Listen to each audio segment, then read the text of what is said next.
Paano nga ba malalaman kung 18K ang iyong white gold na alahas, mapakwintas man o ginto? At yan ang ating tatalakayin pagkatapos ng intro. Alahero ang trabaho ko, pagkilapis ng ginto'y eksperto ko. Kung sa mga tatak, isa-isa ito, alam ko ang peke at totoo. Ako ay isang asayan ng ginto, alam ko ang tunay at totoo. Kung usapan ay alas lang, yan ay kaya nating patunayan. Ako ay alahero at asayan ng ginto,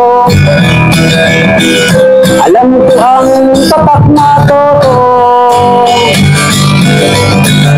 Walang maitatago sa usapan na ginto, pagkat ang alahero'y eksperto sa ginto.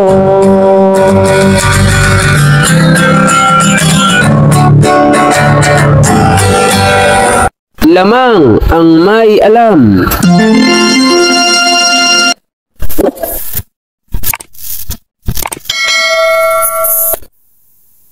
Magandang panahon po sa inyo mga kaibigan ko, dito po sa ating channel, More Than Treasures. Kumusta po kayong lahat? Nawa ay nasa mabuti po tayong kalagayan at ligtas sa anumang sakit at karamdaman.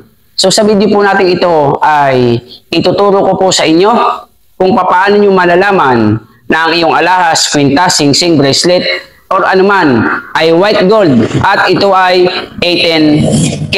Kasi po may video na ako ng white gold, ngunit hindi ko po tinuro kung paano malalaman na ang iyong white gold ay 18K. May dalawang nagtanong, kaya po gagawa natin to ng video para po malinaw sa inyo kung paano malalaman na 18K talaga ang iyong alahas. Ngunit bago po yun, shout out sa ating masipag na taga-suporta kay Minicraft Lady at sa bago na ating papasok sa ating tahanan kay At Buhay Bugay, 6 sila, ay isang pangalan, 6 sila, siguro 4 ang anak, 2 sila mag-asawa, di 6 nga naman, ano po? So tuloy na po tayo. Ang pamagat nating pag-aaralan, paano malalaman kung 18K ang white gold na alahas, mapakwintas, mapabracelet, mapasingsing, anumang alahas, paano malalaman na ito ay 18K? Una, ang kulay po ng white gold kapag bago at hindi pa kupas, yan po ay puting-puti. Pag nakakakita po kayo ng stainless na puting-puti, ganyan po ang kulay ng white gold. Kaya kapag hindi ka marunong sa alahas, hindi mo iisipin na ito ay ginto. Iisipin mo baka ito po ay white, ito ay stainless lamang. Okay, malinaw? Kapag ang white gold ay bago, puting-puti na parang stainless. Ngunit habang tumatagal, ito po ay medyo pumuputla po kasi lumalabas po yung kanyang pagkadilaw, yung kanyang pagkaginto. Naghalo na po ang puti at dilaw. Kaya kami mga lahero, pag nakita ko suot-suot ng tao yung kanyang singsing, medyo alam ko po yan kung yan ay white gold. Kahit po yan ay kupas. Kasi iba po yung kupas ng white gold kaysa po sa fake talaga na alahas. So kapag ka po tumatagal at kumukupas na, halimbawa dahil laging gamit, naghahalo na po ang putla, dilaw at puti. Kaya medyo maputla na po ang white gold habang tumatagal. Pangalawa, kapag white gold, yan po ay laging may tatak na WG. Like for example ay nakalagay po sa kanyang lock, kung kwintas, kung singsing naman sa loob, nakalagay po dyan 18K WG. Ibig sabihin, white gold po yan, 18K. Or kaya naman ay kahit kulay puti siya, pero magtataka ka dahil ang tatak niya is 750. Malayo po sa silver. Huwag niyo pong iisipin kasi minsan nagkakahawig din po sa silver ang mga white gold kapag lumuluma na po, lalo na pag mababa ang karat ng white gold. Pero pag ang tatak po ay 750, lagi niyo pong makatatandaan, ang tatak na 750, tatak po yan ng ginto. Hindi po yan tatak ng silver. Ang silver, 925. So kapag ganyan po ang tatak, ibig sabihin, ginto po yan. Minsan naman 18K or K18. Pero kulay puti. Ibig sabihin, white gold. Ngunit ulitin ko po sa inyo, huwag po kayong pakaasa sa tatak. Sapagkat marami na po ako na-encounter, talagang white gold ang hitsura. Ano po, kung hindi ko nga ginamitan ng bato tsaka asido, hindi ko malaman na fake kasi sa tinginan, sa bigat, sa tatak, para talagang white gold. Kaya nga po, huwag kayong aasa sa tatak. Sa kulay, lagi nyo pong ipapainal, yan po ay kukuskus mo sa bato at asido. Ngayon, kapag kinuskus mo po ang white gold sa bato, ang magiging kulay po niyan sa bato, yung may iwan ay kulay dilaw na maputla.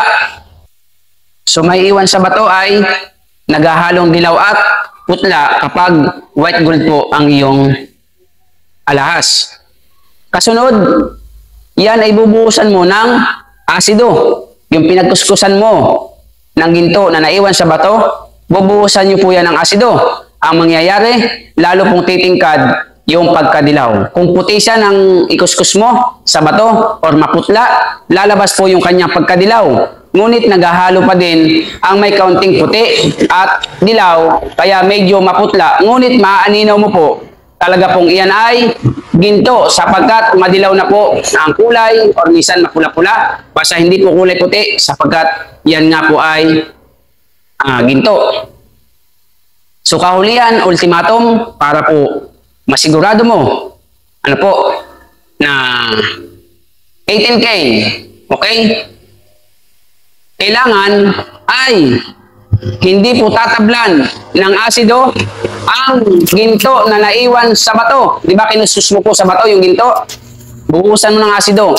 Kailangan walang reaksyon yung naiwang ginto sa bato. Same lamang po ng yellow gold na 18K.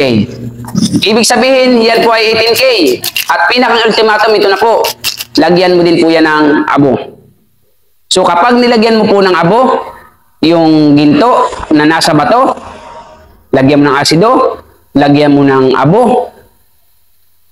Pagkatapos, lagyan mo ulit ng asido.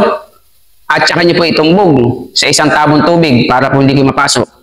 Kapag kuha nyo po ng bato at hindi po nabura yung pinagkuskusan na ginto sa bato, kahit na po may reaction pa yan, 100%, yan po ay 18K white gold. So maraming pong salamat sa inyong pagsuporta sa aking channel, sa dalawang nagtanong, naway nasagot ko.